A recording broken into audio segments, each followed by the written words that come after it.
Welcome to the Fantasy Football Prophet Podcast, hosted by Craig Phillips and Jeff Torrey. Visit us at fantasyfootballprophet.com. And now your hosts, Craig and Jeff. Welcome everyone to the Fantasy Football Prophet Podcast. I'm Craig Phillips. Jeff is out again today, so I'll be doing a little solo show here. Talking a little bit week 2 ranks. I'm going to go over some of my ranks, some of the ones that maybe people had the most questions with after I posted my ranks up on Instagram. They're also on the website as well at fantasyfootballprophet.com. So I'm going to go over some of that. Also got my point spread picks. I got Jeff's picks as well. We'll go over how we did last week, and how we're looking to do in week 2. It actually wasn't as bad as I thought for week 1 with, starting the season fresh. So we'll go over that. So I'm just going to jump into my ranks here. And what some of the people are, possibly saying. So over at quarterback, I went with Mahomes number 1. So really no surprise there, right? Mahomes is going to be number 1 no matter what. Here's where, there's some pushback maybe, and maybe I even believe there's slight overreaction, I guess people might think, is I jumped Lamar Jackson all the way to number 2. And it's a mixture of things. I've been a huge Lamar Jackson fan heading into the season. Not like this much. I didn't think his numbers would be, what he did week 1, which again, that's the Miami thing. Who knows? But Arizona, I'm not worried about Arizona. They're not going to stop him either. The running ability is going to come out. If they try to run it all, that's going to show up. Lamar Jackson, I think he's that good. He's right. He's here for he's number 2. And the reason why he's ahead of, let's say, Deshaun Watson would be probably ahead of Jackson for me. Watson's playing against Jacksonville. Jacksonville still has, what can be a decent, pretty decent defense, I believe. So he just falls one spot below him. I mean, I love Lamar Jackson. I love Deshaun Watson. All these guys are great. They're great options. You can't go wrong with either of them, really. But I think Lamar Jackson's going to have another big week. So I put him at number 2. And I know some people maybe think that's, reacting a little bit too much to one big game, but it's not just one big game. I was a fan. We've seen what he can do when he actually can run as well. That's going to come back. It's just going to be, it's going to be really, solid game for him as well. Watson 3, like I said, I put Tom Brady up at number 4. So Brady gets to play Miami this week. I think they're 19-point favorites. We'll go over the point spreads a little bit here and find out. I believe it was 19-point favorites. Man, they should put up some points. I guess the only worry is if they blow them out too early and they pull Brady, so you're not going to get the full amount of points that you could. But Brady's a great start, and he wasn't even drafted in some leagues, drafted as a backup quarterback. You're going to get a good starter here. I went Cam Newton against Tampa. Should be a good matchup for Cam. I'm a little higher on him than the consensus on Fantasy Pros, but I think it'll be a good week for Cam. Dak finds his way up at 6. Dak looked great in week 1. We'll see if that continues. Jared Goff, Matt Ryan, Carson Wentz, and I have Aaron Rodgers all the way down to 10 this week. Minnesota's a tough matchup. That's not very easy. Look what they did to Matt Ryan last week. So Rodgers is going to have to show me a little bit more. I mean, that's kind of a weird thing to say. Aaron Rodgers has to show more, but yeah, he does a little bit. He used to be just plug him in, didn't worry about the matchup. He's going to have great numbers, but I don't know if that's the case right now. It wasn't last week in Chicago. Minnesota's another tough one. So just some other guys on the list. Baker Mayfield fell to 14 for me. The hype was there, and it just didn't work out week 1. He's going to have to show something, for me to put him back up.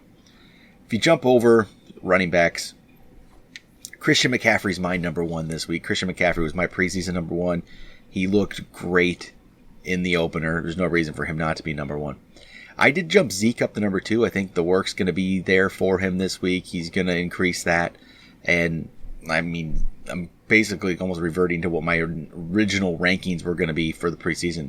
McCaffrey, Zeke, Saquon's 3, Alvin Kamara's 4. I put Le'Veon Bell 5. I really liked what I saw from Bell in week 1. He looked like the old Le'Veon Bell. Maybe the numbers weren't quite there yet, but he looked like Le'Veon Bell. He's going to be fine. Numbers will be there. He's in good shape. Nick Chubb, I put up at 6. Yeah, no, week 1 wasn't great, but I don't know if the Jets are going to be able to really stop him. So Nick Chubb's up there. And then here we go. This is another one where People are questioning what I'm thinking here. And I put Todd Gurley at 7. I am ahead of consensus on him as well. And some questions people are just asking, like, do I still believe in Gurley? And, I do. He looked really great in that second half. And I do believe that work is going to slightly increase. They're just trying to, feel it out, see what they got, make sure that knee's going to be good. And I think he's going to be Todd Gurley. He just is. Dalvin Cook finds his way up here. Derrick Henry's all the way up to 9 for me this week. So Derrick Henry makes my top 10. I mean, I can't discount what he did. I really can't. He was great. So, if we take what he did at the end of last year, what he did to start this year, I have to buy in at some point. It feels like I have to believe it and not keep discounting it, and that's where I'm at. David Johnson rounded out my top 10. I put Mark Ingram 12. Austin Eckler came in at 14. He looked great week 1, and he's the guy there. Aaron Jones is 18th for me. He has another tough matchup. It's not a good start to the season for him, but this is really where it could be a struggle again. It might not be a great matchup. It might not be a great outcome for him. It might just be average, and you could go get him after this week for probably a low price. He's not going to be demanding much here. David Montgomery's at 25th for me, which I am actually 8 spots ahead of consensus on him. I still believe there's kind of something there with him that he can, be a better player. So that's why I'm going to go David Montgomery 25th and, hope it kind of works out. Over at the wide receiver side, there's really no surprises up here. The top guys are the top guys. I have Hopkins, Julio, Devontae Adams, Odell Beckham, Michael Thomas, Juju Smith-Schuster. Keenan Allen came in at 7th. Amari Cooper made my top 10 at 8. Sammy Watkins, here we go, 9. Sammy Watkins. The first season I haven't bought into Sammy Watkins in a while, and here we go. Took 1 week, I bought in, so let's see if I'm wrong. And Mike Evans rounds up my top 10. People were, a little bit down on Evans too after week 1. Let's wait and see. He should be fine. Mike Evans is great. I'm not too worried. I'm not too concerned. I believe, it's all going to play out right for Mike Evans. He's a great player. It just, bunch of factors. The team just didn't play well. They're going to be an up and down team. They're going to have some weeks where they don't do much. They're going to have other weeks where they're great. And I think it'll be a solid week for him here. Antonio Brown came in at 26th for me this week, which again, that's higher than what the consensus has him. But if he plays, I'm putting him in my lineup, and this puts me as a wide receiver 3. So, it's hard not to play Antonio Brown if he's playing. I think this will move up even consensus-wise once people are just positive he's playing week 1. This will definitely change. Now the question people probably are having is, where do the waiver wire guys from this week fall in, especially wide receiver? We had quite a few of them. We had John Brown was out there, John Ross. I really like Terry McLaurin. So for me this week, John Brown came in at 30th playing against the Giants.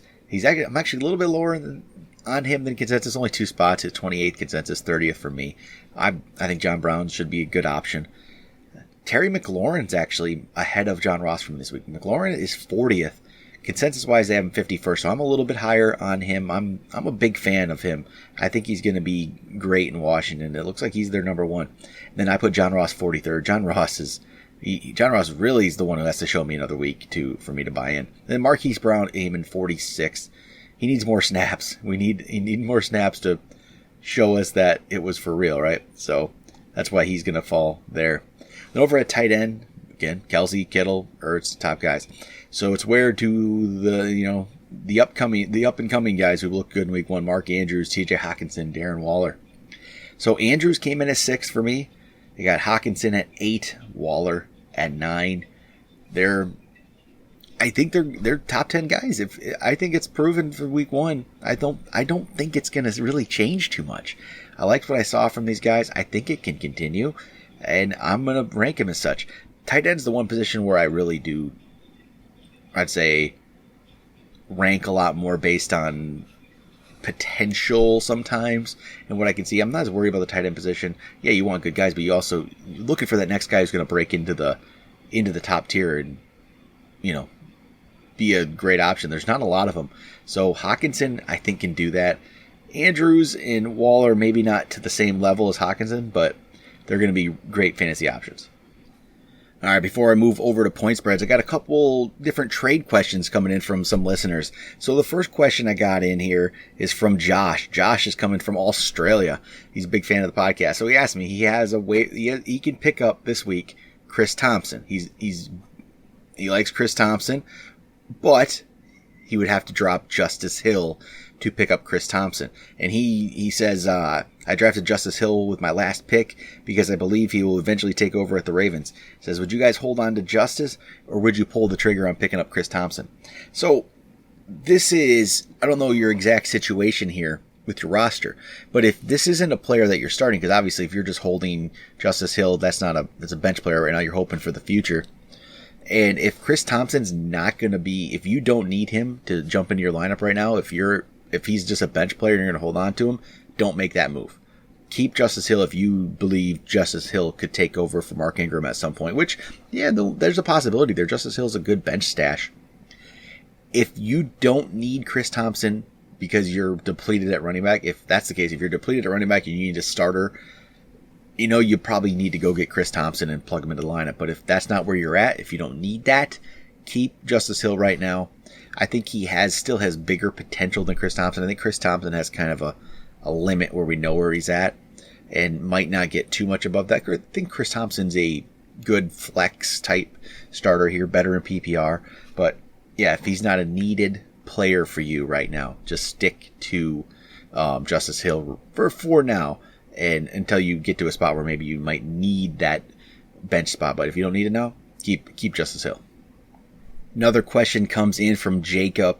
He's asking, would you accept this trade? This is standard scoring. He would trade away Leonard Fournette and he would get Amari Cooper. So I don't have the context for it for rosters, so I'll just go off players alone. And it really becomes, I think they're relatively even. It really does truly just become about what you need here.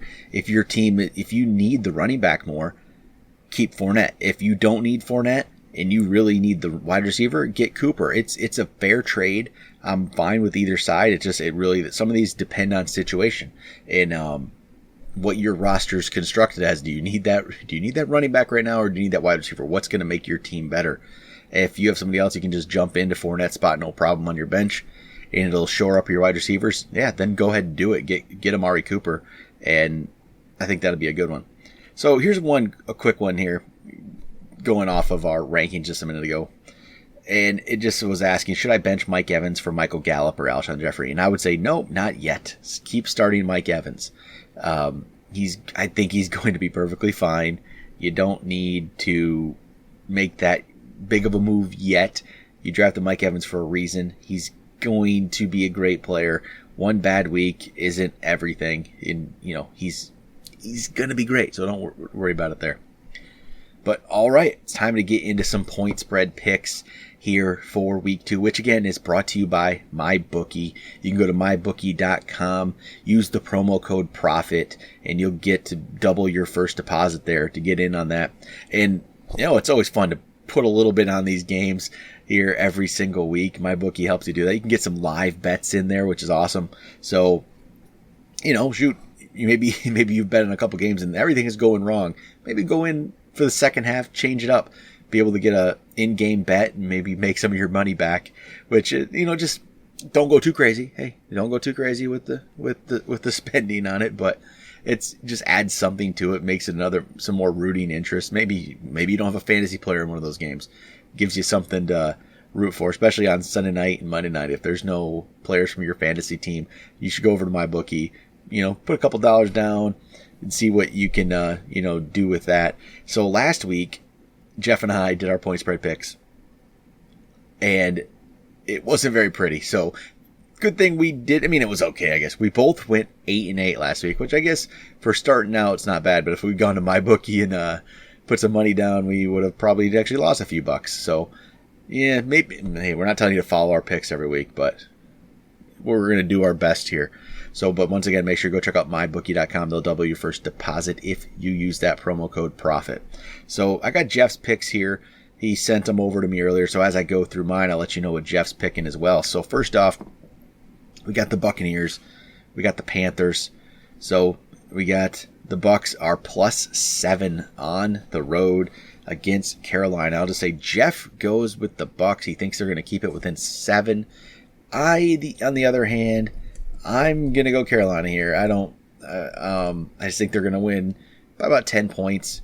And yeah, I'll go with the Panthers here for this one. Next up, Colts +3 on the road against the Titans. Saw what the Titans just did to the Browns in that opening game. So I'm going to take the Titans here. I think the Titans are going to cover this. And I'm just not, sold yet on the Colts as being able to do anything without Andrew Luck. But Jeff's going to go Colts. So me and Jeff are against each other on the first 2 so far. Next up, it's the Chargers going to Detroit. They are 3-point favorites on the road against the Lions. Jeff's going to pick the Chargers here for this one. You know what? I'm going with the Lions. Yes, I know. They screwed us last week, us Lions fans. That tie was about the worst thing that could happen, but I'm going to go back with them this week. And so me and Jeff are not coming anywhere close to the same pick so far. Next up, Bills at Giants. Bills 1.5-point favorites. Jeff goes Giants.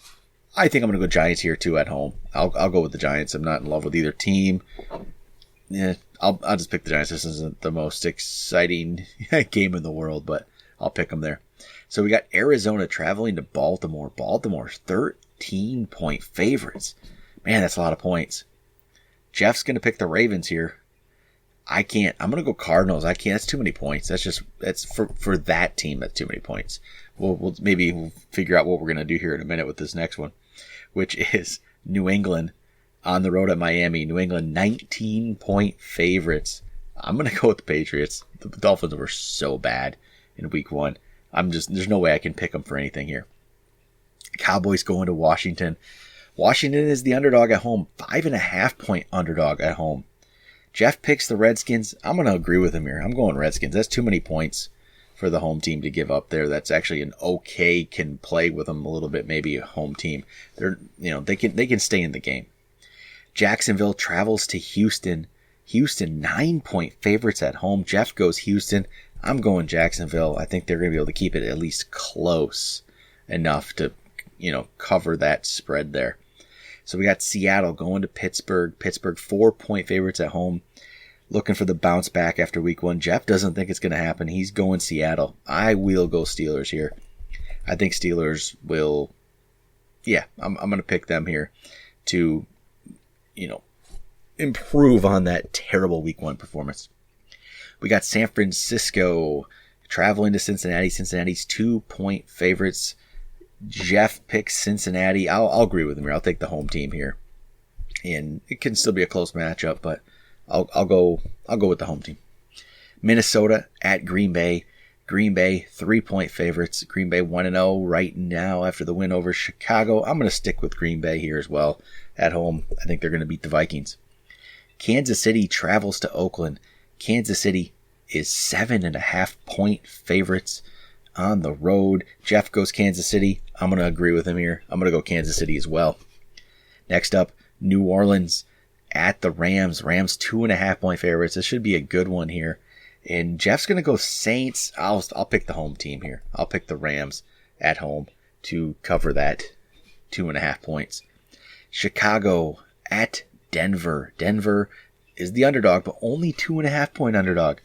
So Jeff goes Bears. I'm going to go Bears too. Denver's not going to keep this thing close. Bears are going to improve. It's no way I can pick against or pick for the Broncos here, anything, even with that small of a spread. Eagles on the road at the Falcons. Falcons were not very good last week, but they're at home and they're giving 2 points at home. I'm going to go Falcons. Jeff here goes with Philadelphia though. So I'm going to go Falcons. And then final game, Monday Night Football, Browns at Jets. Browns 3-point favorites on the road. I'm going to go Browns. They're going to have a bounce back from their terrible week 1 and actually hopefully do something here. But all right. That's it for point spreads here for week 2. Once again, make sure you guys go check out mybookie.com. Use promo code PROFIT while you're doing that to double your first deposit. And that will do it for this episode.